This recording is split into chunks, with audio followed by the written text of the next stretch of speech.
Halo semuanya, selamat datang kembali di channel aku ya teman-teman.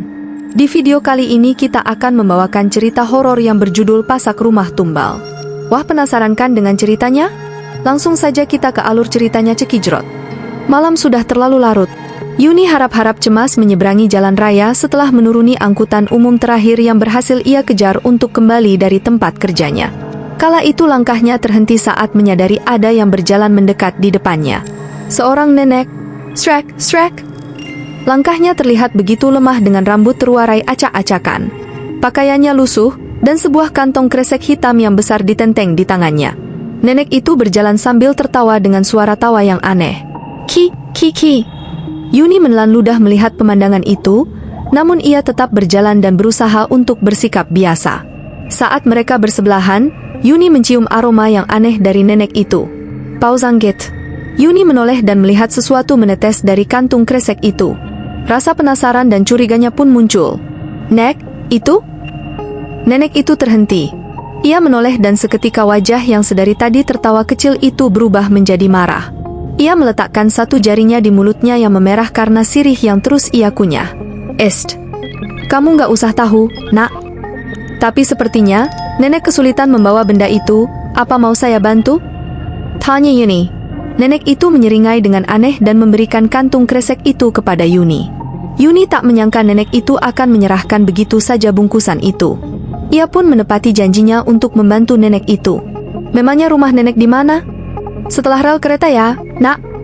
Yuni pun merasa cukup lega karena rel kereta tak jauh dari tempat mereka saat ini. Tak jauh dari posisi mereka ada sebuah celah rel kereta tanpa palang yang hanya dapat dilewati oleh sepeda motor dan pejalan kaki.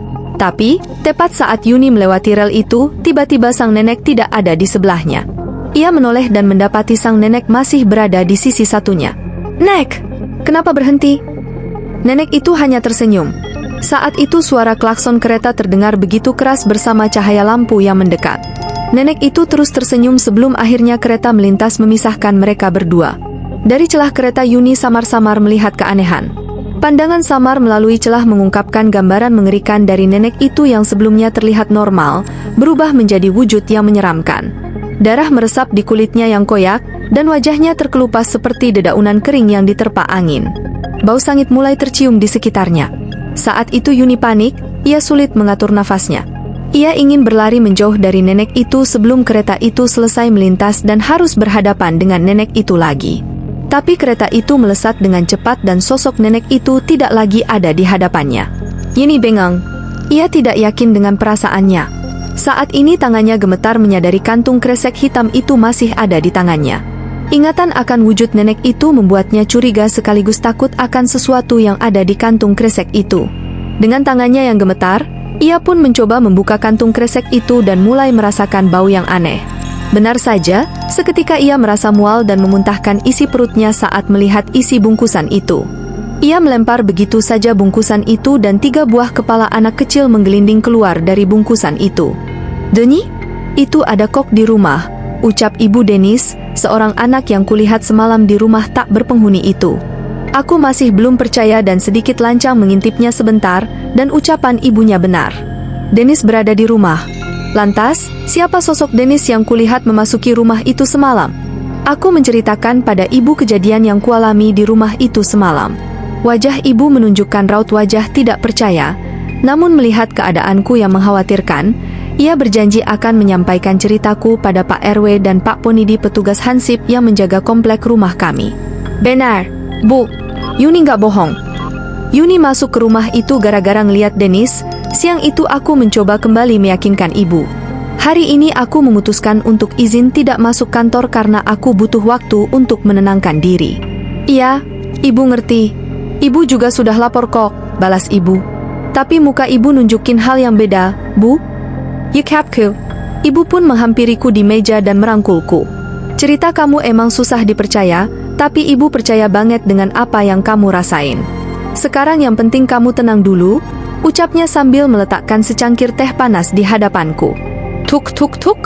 Terdengar suara pintu yang diketuk dan ibu meninggalkanku sejenak untuk membuka pintu.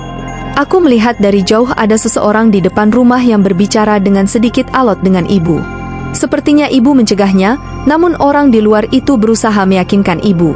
Beberapa saat kemudian, ibu menghampiriku dan berbicara dengan pelan ke arahku.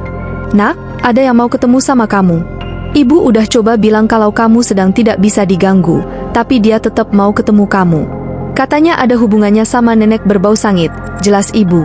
Mendengar kata-kata itu seketika aku teringat bau yang tercium di rumah dan nenek yang kutemui. Aku pun meninggalkan meja makan dan menghampiri ke ruang tamu. Ada 2 orang pria yang bertamu. Salah seorangnya terlihat sudah sangat berumur. "Mas Suryo dan Mbah Tarjo. Katanya mereka pengen tahu soal ceritamu," ucap ibu. Aku pun mengambil posisi duduk berhadapan dengan mereka sambil menerka-nerka apa yang mereka inginkan dariku. "Mbak Yuni beneran masuk ke rumah itu?"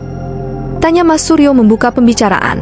"Iya mas, saya sudah cerita kalau tiba-tiba pintu rumah itu kebuka dan ada Denis anak gang sebelah masuk ke rumah itu," jelasku. Mas Suryo mengangguk dan menoleh ke arah Mbah Tarjo.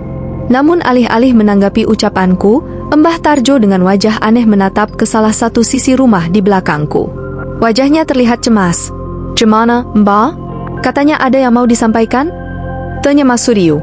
Dengan gelagat yang aneh, Mbah Tarjo malah menggeleng seolah enggan untuk berbicara. "Gak apa-apa, Mbak. Ngomong ayah," bisik Mas Suryo. "Gak, sur. Anak itu tidak berbohong," balas Mbah Tarjo. Mencurigakan, namun wajah Mbah Tarjo lebih terlihat seperti tatapan seorang yang cemas ke arahku. "Sudah, kita pulang dulu. Kita tidak bisa bicara sekarang," ucap Mbah Tarjo. Mas Suryo terlihat cukup kesal dengan perubahan sikap Mbah Tarjo yang tiba-tiba itu. Mereka pun izin untuk pulang. Namun ada sesuatu yang dilakukan Mbah Tarjo sebelum ia pergi. Ia meminjam pulpen dan kertas dan menggoreskan sesuatu dan meletakkannya di meja lalu pergi berpamitan. Situasi aneh itu membuatku cukup bingung, namun aku tidak ingin memikirkannya. "Ini apa, Yun?"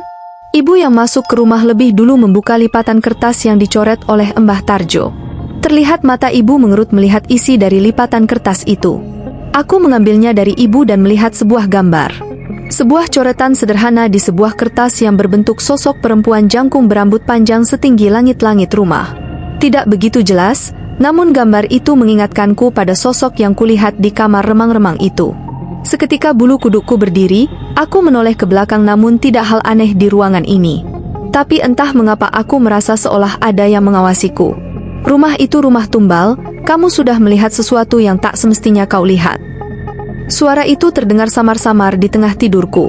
Suara yang tidak asing dan mengingatkanku dengan Mbah Tarjo. Aku pun membuka mata dan menyadari kertas yang bergambarkan sosok aneh itu berada di meja sebelah tempat tidurku. Ketika mata terbuka, pandanganku terhambat oleh penglihatan yang kabur dan berayun-ayun bersamaan dengan perasaan yang tidak nyaman. Kamar tampak seperti gelombang-gelombang yang meliuk-liuk, menyebabkan dunia di sekitarku seperti terus bergerak. Aku merasakannya. Aku merasakan keberadaan sesuatu yang tidak wajar di sudut kamar, di tengah-tengah kegelapan. Ya, dia ada di sana. Sosok yang menjulang tinggi, seperti bayangan yang mengerikan. Wanita jangkung dengan rambut panjang yang merayap ke bawah, menutupi sebagian wajahnya. Matanya terlihat redup dan terus menatapku hingga membuat bulu kuduk merinding. Menjadikan, wujudnya benar-benar mengerikan. Aku panik dan ingin berteriak, namun sebelum aku berbuat apa-apa tiba-tiba aku terduduk dan tersadar dari tidurku. Nafasku tak beraturan, namun aku melihat ke arah sudut kamarku dan sosok itu tak lagi terlihat di sana. Mimpi? Bisa saja. Namun entah mengapa itu terasa begitu nyata. Entahlah, semenjak memasuki rumah itu. Tidak, semenjak aku bertemu dengan nenek itu, begitu banyak hal janggal yang terjadi di sekitarku. Aku pun memutuskan untuk keluar sejenak dari kamar untuk menenangkan diri dengan meminum segelas air. Jam menunjukkan pukul 3 dini hari, aku memiliki sedikit lagi waktu untuk meneruskan tidurku. Tapi, saat hendak kembali ke kamar aku melihat gorden jendela terbuka. Aku meluangkan sejenak untuk menutup jendela, namun saat itu terlihat sesuatu di jalan depan rumahku. Seorang anak kecil, wajahnya pucat dan menatap ke arahku dengan senyuman yang aneh. Tangannya menggenggam sebuah tali yang berujung pada seekor kucing yang sudah mati. Yah, bangkai kaking. Ia menyeret bangkai itu. Seketika aku merinding, namun aku menyadari anak itu adalah Denis. Tapi senyumnya terlihat aneh, ia menyeringai ke arahku. Mengingat apa yang terjadi di rumah kosong itu, aku pun memutuskan untuk menutup gorden dan berpaling mengacuhkannya. Namun, bayangan wajah Dennis yang pucat dan senyum anehnya terus menghantuiku. Setiap kali aku memejamkan mata, bayangan itu muncul di pikiranku, mengingatkan akan kehadiran yang tak terlupakan. Diam-diam, aku bertanya-tanya apa yang sebenarnya terjadi pada Dennis dan mengapa ia membawa bangkai kucing itu. Suasana menjadi semakin mencekam ketika aku merasa seperti diawasi dari balik gorden yang tertutup rapat. Rasa cemas dan penasaran menarikku untuk memastikan ada apa dengan Dennis di jam yang tidak wajar ini.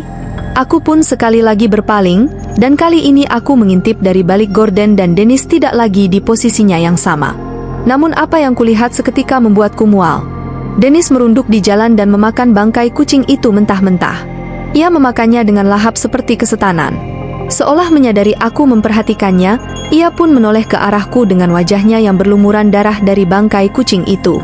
Aku pun bergegas berlari ke kamar mandi untuk melampiaskan mualku. Aku ingin membangunkan ibu, namun aku ragu.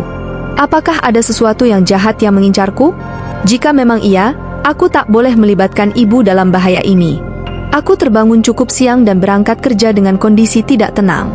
Saat melintasi rumah kosong itu di pagi hari, rumah itu hanya terlihat seperti rumah biasa. Bahkan masih ada anak-anak yang bermain di depan rumah itu. Namun tetap saja ingatanku akan rumah itu tak bisa kulupakan, apalagi setelah mendapat kabar bahwa sudah ada warga yang mengecek rumah itu dan tidak menemukan apapun. Teman-teman kantor menyadari keadaanku yang kurang sehat. Beruntung mereka mau memakluminya dan sedikit meringankan pekerjaanku. Aku memutuskan untuk pulang tepat waktu, dan kali ini aku ingin mencari tahu tentang apa yang diketahui oleh Mbah Tarjo. Demikian cerita horor kali ini, tunggu cerita selanjutnya ya teman-teman di part kedua. Bagi kalian yang menonton jangan lupa like and subscribe channel ini ya, dan jika kalian punya cerita horor menurut pengalaman kalian tulis di kolom komentar ya guys. Sampai jumpa di video berikutnya.